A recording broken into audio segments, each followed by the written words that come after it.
am এর past কি was, is এর পাস্ট was, আর এর পাস্ট কি were। আবার আমরা কি জানি I এর সঙ্গে কি বসে am, এর সঙ্গে is, রামের সঙ্গে is, অর্থাৎ থার্ড পারসন সিঙ্গুলার নাম্বার হলে কি বসে is, তাই তো। তারপরে উই এর সঙ্গেও আর বসে, ইউ এর সঙ্গেও আর, দের সঙ্গেও আর, মনে থাকবে। অর্থাৎ পার্সন যদি প্লুরাল হয় সব ক্ষেত্রে কি বসবে আর বসবে, তাছাড়া ইউ এর সঙ্গে কি বসবে আর, মনে থাকবে। এইবার এই লাইনটা হচ্ছে প্রেজেন্ট কন্টিনিউয়াস এর লাইন। কার লাইন? Present continuous. প্রেজেন্ট কন্টিনিউয়াসে অ্যাকচুয়ালি ভার্ব হিসেবে কি বসবে এম, ইজ, আর বসে। আর পাস্ট কন্টিনিউয়াসে অ্যাকচুয়ালি ভার্ব হিসেবে কি বসে ওয়াজ, ওয়ার বসে। কি বসে ওয়াজ, ওয়ার, দুটাই আছে। আর যখনই আমরা দেখব ফিউচার কন্টিনিউয়াস টেন্স কি বলবে উইল বি, সব ক্ষেত্রে কি বসবে উইল বি, মনে থাকবে। আর এইদিকে ভার্বের সঙ্গে সবসময় কি হবে আইএনজি, ভার্বের সঙ্গে সবসময় কি হবে আইএনজি। মনে করো প্রথমে আমি লিখলাম একটা গোয়িং, সেটা গোয়িং টু স্কুল হতে পারে, তাই না। তারপর লিখলাম কামিং, তারপর লিখলাম মনে করো ইটিং, তারপর লিখলাম মনে করো ব্রাশিং। ব্রাশ থাকলে কি হবে ব্রাশিং হবে, হবে কি না।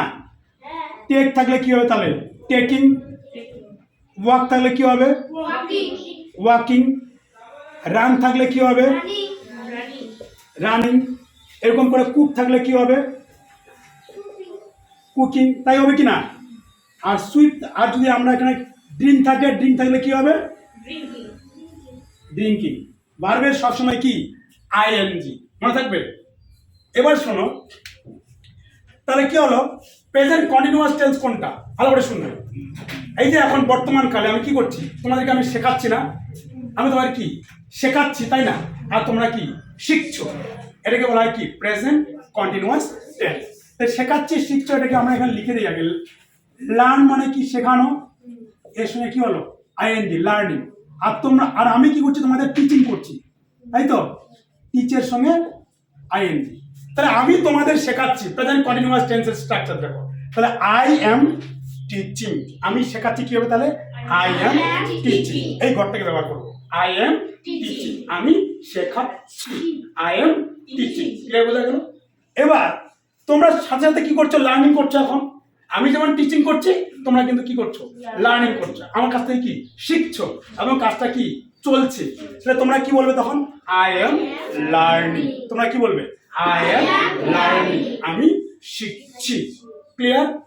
এই যে এখনের যে শেখানো কাজটা কি, এটাকে যদি আমরা গত হয়ে যাওয়ার পরে বলি, সন্ধ্যার সময় যদি বলি, অর্থাৎ এই সময় মনে করো কেউ একজন আমাকে কল করলো, ভালো করে মনে রাখবে, কেউ আমাকে ফোন করলো, আমি ফোনটাকে তুললাম না, ক্লিয়ার।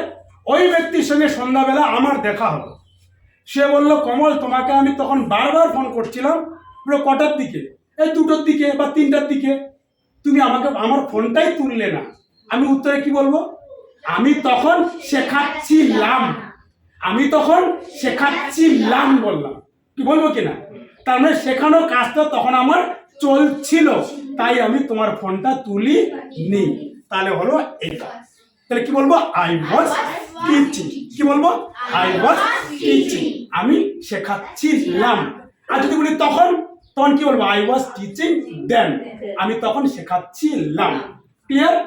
ঠিক এই মুহূর্তে তোমার বাবা তোমাদেরকে ফোন করলো, এখন তুমি তুললে না, বাড়িতে যাওয়ার পর বাবা বললে কি তোমার ফোন করলাম তুমি ফোনটা তুললে না, বাবা তখন আমি শিখছিলাম, তখন আমি কি শিখছিলাম, তখন তোমরা কি বলবে I was learning, I was learning, এইটা, এটা হচ্ছে পাস্ট কন্টিনিউয়াস, ক্লিয়ার বোঝা গেল। এবার এবার আসলে এবার ফিউচার কন্টিনিউয়াস টেন্স কোনটা। এবার কি হলো তোমাকে কেউ বললো যে তোমার সঙ্গে কি রবিবার দেখা করা যাবে, কোন রবিবার, আগামী রবিবার, কটার সময়, 2টোর সময়। না না না 2টোর সময় আমার সঙ্গে দেখা করা যাবে না, তখন আমি ইংরেজি শিখতে থাকবো, তাই তো করবে। আগামী রবিবার তোমরা কি করবে এই সময়ের মধ্যে ইংরেজি শিখতে থাকবে, শেখনি, অর্থাৎ ইংরেজি শেখার কাজটা তখন তোমাদের চলতে থাকবে। তুমি তোমার বন্ধুকে বললে, তাই ওই সময় আমি তোমার সঙ্গে দেখা করতে পারবো না। এই যে শিখতে থাকবো, থার্ড ফর্ম উইল বি, তারপরে বাড়বে কি আইএনজি, মনে থাকবে। তখন তোমরা কি বলবে I will be learning English, আমি তখন ইংরেজি শিখতে থাকবো। I will be learning English. Clear, বোঝা গেল? বুঝতে অসুবিধা হচ্ছে কি? তাহলে এবার কি বলো তো, এবার আমি শিখছি কি হবে তাহলে? I am learning.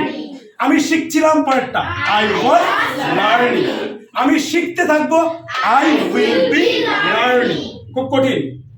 এবার বলতে আমি শেখাচ্ছি, আমি শেখাচ্ছি, কি শেখাচ্ছি? ইংরেজি, চলছে কাজটা, তাহলে এটা হবে I am teaching English. I am teaching English. অবজেক্টটা লিখিনি, অবজেক্টটা আমরা বসিয়ে দিব, ঠিক আছে? এবার আমি ইংরেজি শেখাচ্ছিলাম, কি হবে? I was teaching English. আমি ইংরেজি শেখাতে থাকবো, এই লাইনটা কি হবে? খুব কঠিন লাগলো? তাহলে ঠিক একইভাবে যদি বলি, তাহলে এবার যদি বলি বলো তো তাহলে আমি আসছি, কি হবে? I am coming. আমি আসছি, কি হবে? এবার যদি বলো তো আমি আসছিলাম, আই ওয়াজ কামিং।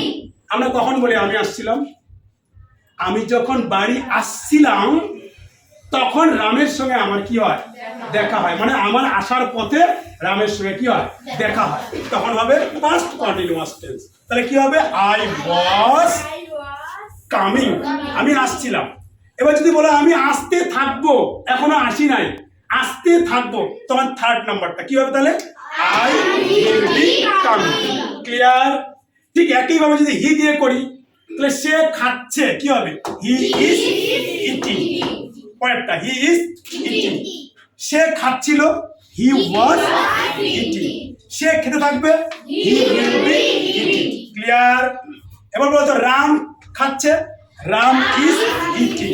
রাম খাচ্ছিল, রাম ওয়াজ ইটিং। রাম খেতে থাকবে, রাম উইল বি ইটিং। মনে থাকবে? মানে ফিউচার কন্টিনিউয়াসের ক্ষেত্রে খেয়াল রাখবে খালি will be will be will be will be. আর খেয়াল রাখবে এম আর ইজ এর পাস্ট ফর্ম হচ্ছে ওয়াজ, আর এর পাস্ট ফর্ম হচ্ছে ওয়ার। ক্লিয়ার? খুব কোনো কঠিন লাগছে কি? তাই এবার বলো তো আমরা ভাত খাচ্ছি, কি হবে? We are eating rice. এদিকে রাইস লাগাই দিলাম, we are eating rice.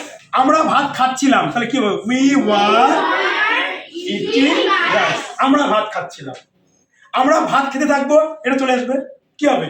We will be eating rice. Clear? তুমি ভাত খাচ্ছ, কি হবে? You are eating rice. তুমি ভাত খাচ্ছিলে, কি হবে তাহলে? You were eating rice. তুমি ভাত খেতে থাকবে, you will be eating rice. ঠিক একইভাবে বাকিগুলো আমরা করতে পারবো। বোঝা গেল কি? খুব কঠিন লাগলো কি? তাহলে এভাবে তোমরা এই তিনটা টেন্সকে জলের মতো কি করতে পারবে? মুখস্থ করতে পারবে। শুধু মাথায় রাখতে হবে, এখন যেটা চলছে প্রেজেন্ট কন্টিনিউয়াস টেন্স, সেটা হবে এম ইজ আর দিয়ে। আর যেটা এই যে এখন এই কাজটা যখন হয়ে যাওয়ার পর যখন এই ঘটনাটাকে পরে বলবো, সেটা হবে পাস্ট কন্টিনিউয়াস টেন্স, সেটা হবে ওয়াজ ওয়ার, ভার্বের সঙ্গে আইএনজি যা তাই থাকবে। আর যেটা ভবিষ্যতে চলতে থাকবে সেটা হচ্ছে ফিউচার কন্টিনিউয়াস টেন্স, যে উইল বি, ভার্বের সঙ্গে আইএনজি হবে, তারপরে কি বসবে? অবজেক্ট বসবে। মনে থাকবে? তাহলে এভাবে আমরা তিনটা টেন্সকে সহজে কি করতে পারবো? মুখস্থ করতে পারবো।